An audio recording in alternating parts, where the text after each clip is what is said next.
Hi, we're looking at Mark chapter 9, verse 14 to 32. A little bit longer, but great passage.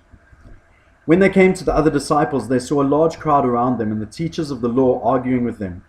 As soon as all the people saw Jesus, they were overwhelmed with wonder and ran to greet him. "What are you arguing with them about?" he asked. A man in the crowd answered, "Teacher, I brought you my son, who is possessed by a spirit that has robbed him of speech. Whenever it seizes him, it throws him to the ground. He foams at the mouth, gnashes his teeth, and becomes rigid. I asked your disciples to drive out the spirit, but they could not."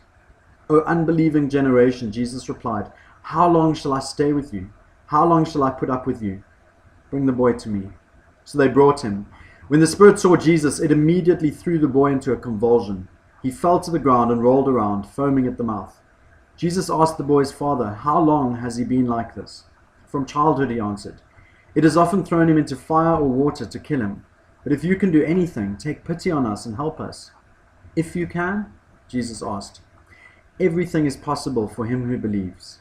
Immediately the boy's father exclaimed, "I do believe. Help me overcome my unbelief." When Jesus saw that a crowd was running to the scene, he rebuked the evil spirit. "You deaf and mute spirit," he said, "I command you, come out of him and never enter him again." The spirit shrieked, convulsed him violently, and came out. The boy looked so much like a corpse that many said, "He's dead." But Jesus took him by the hand and lifted him to his feet, and he stood up.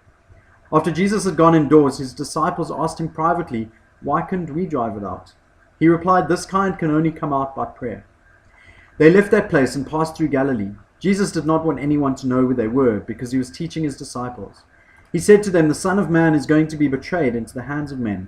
They will kill him, and after 3 days he will rise." But they did not understand what he meant and were afraid to talk to him about it.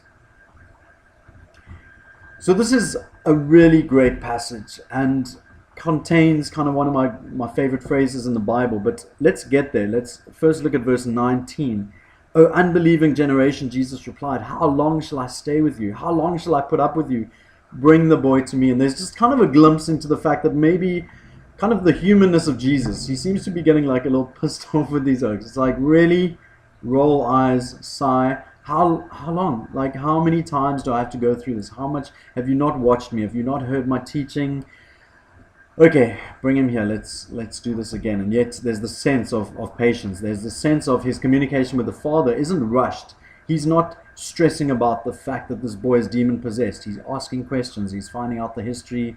He's dealing with it calmly, and I really like that. There's certain kind of areas of the church that put a big focus on kind of the spiritual elements, the charismatic giftings or whatever. Not saying that they're wrong, but that do it to such an extent that often the gifts get highlighted. Often it becomes this huge performance and show, and it's dramatic. And Jesus kind of calms that all down. He's like, "Cool. How long has this been going on? Tell me how it happens.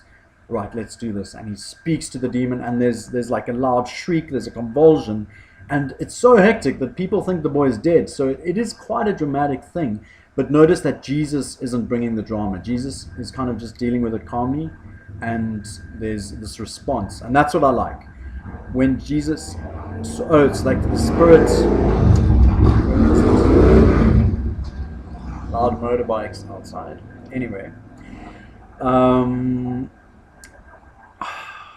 there we go. When the Spirit saw Jesus, verse 20, it immediately threw the boy into a convulsion. There's this understanding the Spirit recognizes Jesus. This evil spirit has a reaction to Jesus just being there. And that is so powerful, just a powerful demonstration of who Jesus is. And then finally, the most powerful piece in this for me is this 23, where Jesus goes, "If you can, everything is possible for him who believes." And so the man responds immediately, "I do believe." And then he says, "Help me overcome my unbelief." And it's kind of what we call an oxymoron, and I usually add with the emphasis on moron, because it's two statements that together don't make sense. I completely believe. I completely don't believe. And the way that I understand this well, or the best, is not through kind of mental understanding or grasping of the knowledge. The way that I understand that phrase is through having lived it out, through like, "Jesus, I completely believe in you. I believe in Christianity. I believe the Bible. I believe Jesus is the Son of God. I believe Jesus does miracles today. I believe that he heals people. I pray for people and they don't get healed. And yet I still believe that he heals people. And so it's that sense, and I like the idea of holding ideas in tension. So the idea of two seemingly contradictory ideas, but we can hold them together. The idea that God is love and God is just, and they don't contradict each other. They work so nicely together. And so I believe seems to be this man's overall picture of his life. He's got a faith. He believes that God is who he says he is. He believes that Jesus is representing God. I do believe. But in the immediate, in this trying circumstance, he's got unbelief. And it's like Jesus, part of his prayer seems to be, Jesus, help me with my doubt. Help me with the things that would stop me from believing. Help me with the fear that I have that the situation I've had my whole life with my son is going to carry on the same. And so he really wants to believe, and he does believe, and it's his faith that kind of invites Jesus into the action. But at the same time, it's like, Jesus, this isn't easy for me. There's a huge part of me that thinks I'm going to go home and my son is going to continue to throw himself into the fire. And that is what I live the Christian life with, like consistently believing in God, but consistently being, God, I need you to reaffirm my faith. I need you to build faith in me because mine is waning. Sometimes what I see doesn't match up with what I believe, especially in the area, we've spoken a lot about healing, but other areas as well. And just like, God, I believe, but at the same time, I really need you right now to help me overcome my unbelief. And I think what is so powerful about that is the fact that he says it to Jesus. And I want to challenge you, when you have unbelief, speak about it, be real. Don't pretend to be all faithful when you are grappling with fear and doubt, because that seems to be something that stops God from working. But if you put your fear and your doubt and your lack of faith on the table, that is what invites Jesus to work. Like, come in, Jesus, come in, even to my disbelief. And so I encourage you to do that. It's powerful. I believe. Help me with my unbelief. And Jesus does help it.